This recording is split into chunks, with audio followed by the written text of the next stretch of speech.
purpose of prototyping, especially for anything gameplay related, is to prove that it's fun. If you don't have it fun with a cube and a sphere, you can put all the pretty paint on top of it. It's never going to be fun.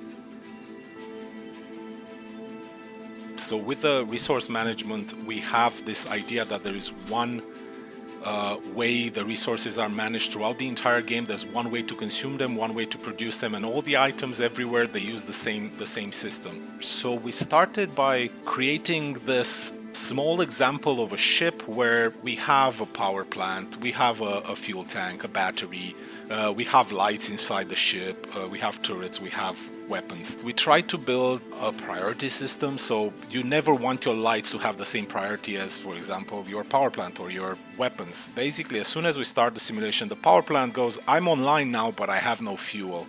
So all of this energy right now, the lights start draining the battery. If we put some fuel in the fuel tank, as soon as we put it in, the power plant starts going online, the battery starts replenishing because there's not that many consumers online.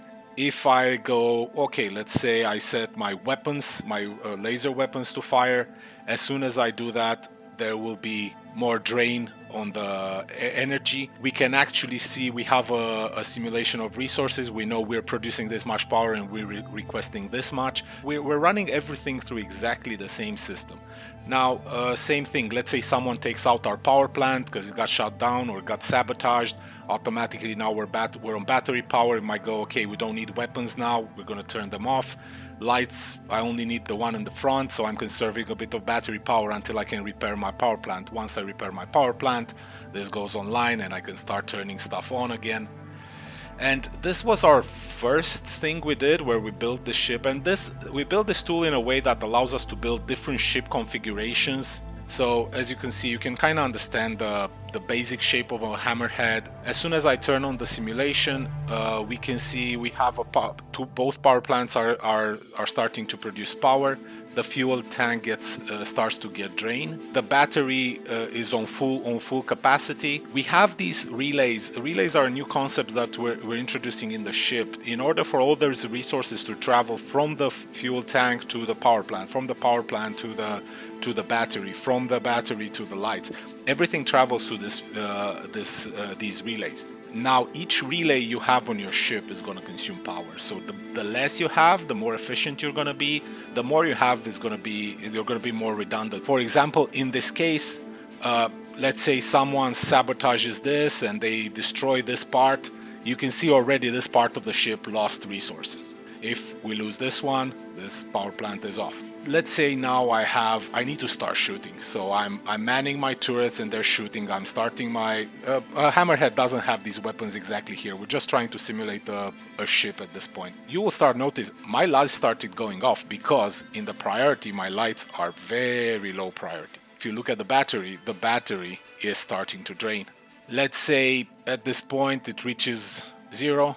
It ran out. Now this turret is off, it doesn't have power. This one is not running at what we requested because there's only one power plant running right now.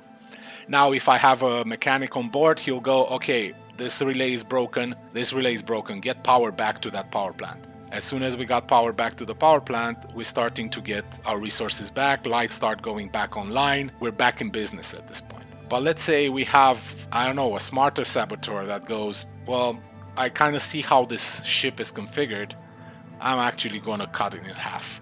And this is usually like a worst case scenario.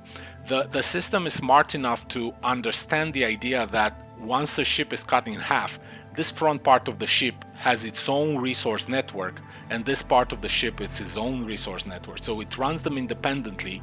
So everything in the back gets powered by these two power plants, but anything in front, it's completely dead because our battery is dead.